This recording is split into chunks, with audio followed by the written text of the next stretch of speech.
Hello everyone, কেমন আছো তোমরা? আজকে টাইটেল আর থাম্বেল থেকে বুঝতে পেরে গেছো কী রেসিপি রান্না করতে চলেছি। হ্যাঁ বন্ধুরা, আজ করব লতি দিয়ে শুটকি মাছ। তো যারা যারা পছন্দ করো তারা নিশ্চয়ই কিন্তু দেখো ভিডিওটা। তো দেখো আমি লতিগুলোকে ভালো করে এখানে এরম করে কেটে নিয়েছি। আর এখন আমি কেটে ভালো করে লতিগুলোকে ধুয়ে নেব।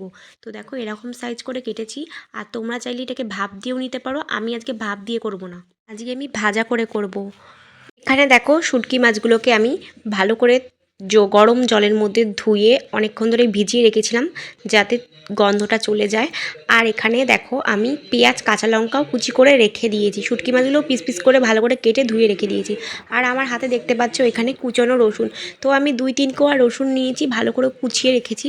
আর এখানে দেখো আমি ফ্রাই প্যানে তেল গরম করতে দিয়েছি। আর এই রান্নাটা করব সর্ষের তেলে। তোমরা কিন্তু অবশ্যই কিন্তু সর্ষের তেলে রান্নাটা করো। তো রসুন কুচিটা আমি দিয়ে দিলাম। এইবারে যে শুটকি মাছগুলো আমি কুচিয়ে রেখেছিলাম, তো এটাকে আমি নুন হলুদ আর গুঁড়ো লঙ্কা দিয়ে একটু ভাজা ভাজা করে নেব। তো তারপর দেখো একটু ভাজা ভাজা করে নেওয়ার পর এরপর আমি পেঁয়াজ আর কাঁচা লঙ্কা যেগুলো আমি কেটে রেখেছি সেগুলো আমি দিয়ে দেবো তেলের মধ্যে। তো দেখো আর এই শুটকি মাছগুলো ভালো করে ভাজা হয়ে গেছে। আর এই তেলের মধ্যে পেঁয়াজ কাঁচা লঙ্কাগুলোকেও ভালো করে আমি একটু ভাজা ভাজা করে নেব। আর এখানে যে লতিগুলোকে আমি কেটে রেখেছিলাম, তো লতিগুলো আমি এখন দিয়ে দিলাম। আর আমি আজকে যেহেতু ভাপ দিয়ে করব না, এটাকে আমি ভাজা ভাজা করে করব। আর লাস্টে একটুখানি ভালো করে কষিয়ে জল দিয়ে নেবো, তাহলেই আমি সিদ্ধ হয়ে যাবে লতিটা। আর দেখো এখানে আমি পরিমাণ মতো নুন দিয়েছি আর একটু দিয়েছি হলুদ। তো আর একটু দিয়ে আমি সামান্য পরিমাণে গুঁড়ো লঙ্কা।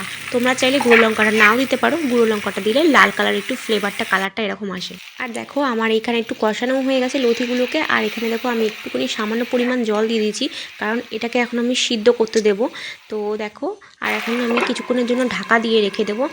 আর কিছুক্ষণ পর এটা আমি ঢাকনাটা খুলে দেখলাম যে আমার দেখো লতিগুলো অনেকটা ভাজা ভাজা হয়েও গেছে, সিদ্ধও হয়ে গেছে লতিগুলো। আর প্রতিটা লতি কিন্তু সিদ্ধ হয়েছে।